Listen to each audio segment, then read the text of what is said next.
हमनी के संस्कृति, हमनी के संस्कार सदा रहे हमनी के साथ। भारत के महान ग्रंथ और काव्य सब के संपूर्ण संकलन सब्सक्राइब करें तिलक। पुण्य हा, बाकी पुण्य में भी एगो घमंड बा।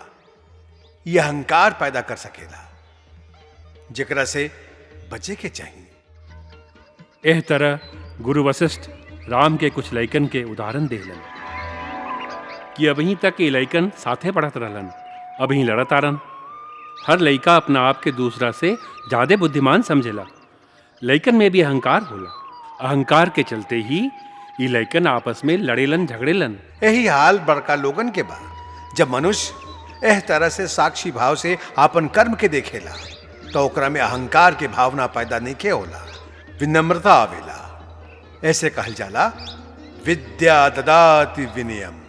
सांच विद्या विनय प्रदान करेले। ओही विनय से जीव भक्ति पावेले, और जे भक्ति पावेले ओकरा और कुछ पाइल बाकी नइखे रह जाले। ऊ जहवा बैठेले वह तीर्थ स्थान बन जाला, जे कहेले वह शास्त्र हो जाला। राम, आज इतने। आज महाशिवरात्रि बा, भगवान के पूजा करे के बा।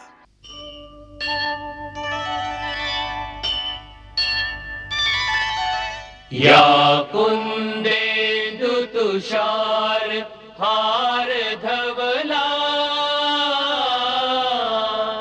या शुभ्र वस्त्रावृता,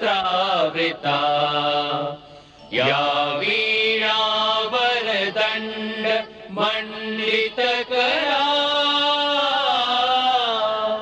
या श्वेत पद्मासना,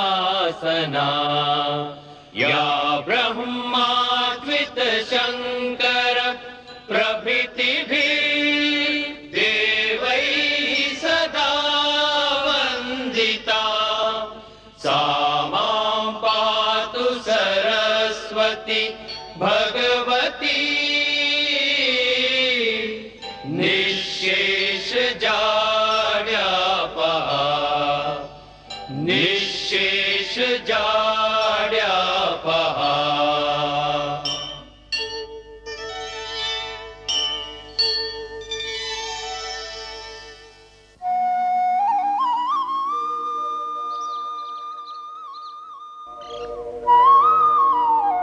सर्वमंगल मांगल्ये शिवे सर्वार्थ साधिके, शरण्ये त्र्यंबके गौरी नारायणी नमोस्तुते। प्रकृति में बहुत सारा शरीर बा, जानवर के, पक्षी के, जलचर के। बाकी संसार में सबसे दुर्लभ, सबसे उत्तम शरीर मनुष्य शरीर है। काहे कि एकरा अंदर वो आध्यात्मिक शक्ति बा जे कौनो दोषर शरीर में नहीं खे। आध्यात्मिक और मानसिक शक्ति के ही भंडार हर मनुष्य के शरीर में होला। भले ही वो शरीर ऊंच जाति के होखे या छोट जाति के होखे, कौनो रंग कौनो नस्ल के होखे, प्रकृति ओकरा में भेदभाव ना करे। ऐसे हर मानव शरीर के मुक्ति के द्वार कहल जाला। हर मानव शरीर में इस शक्ति के 7 गो केंद्र होला, जेकरा के योग अभ्यास के द्वारा जागृत कइल जा सकेला। हम तोहरा के अपन शरीर में इस 7 चक्र दिखाई।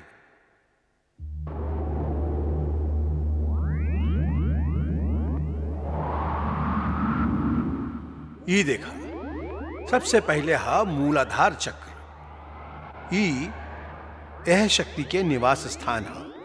यहाँ जह रूप में ये शक्ति निवास करेले वो कुंडलिनी भी कहाले। गुरु के कृपा और इस सहायता से यह शक्ति के यहाँ से जगा के दोसर केंद्र तक पहुंचावल जाला, जेकरा के स्वाधिष्ठान चक्र कहेले। फिर स्वाधिष्ठान चक्र के भेद के जब ये शक्ति आगे बढ़ेले तो तीसर केंद्र पर पहुंचेले, जेकरा के मणिपुर चक्र कहल जाला। फिर मणिपुर चक्र के भेदन करके यह शक्ति के आगे बढ़ा के चौथा केंद्र पर पहुंचे के पड़ेला। एकरा अनाद चक्र कहल जाला। यहाँ से विशुद्ध चक्र और फिर ये शक्ति अज्न चक्र के जागृत करेली। अज्न चक्र श्वेत वर्ण और भ्रिकुटी के मध्य में दू पंखड़ी के बीच स्थित होला। ओकर बीज मंत्र बा ओम। ये आवश्यक है कि गुरु की आज्ञा और सहायता के बिना ये अभ्यास ना कई जाए।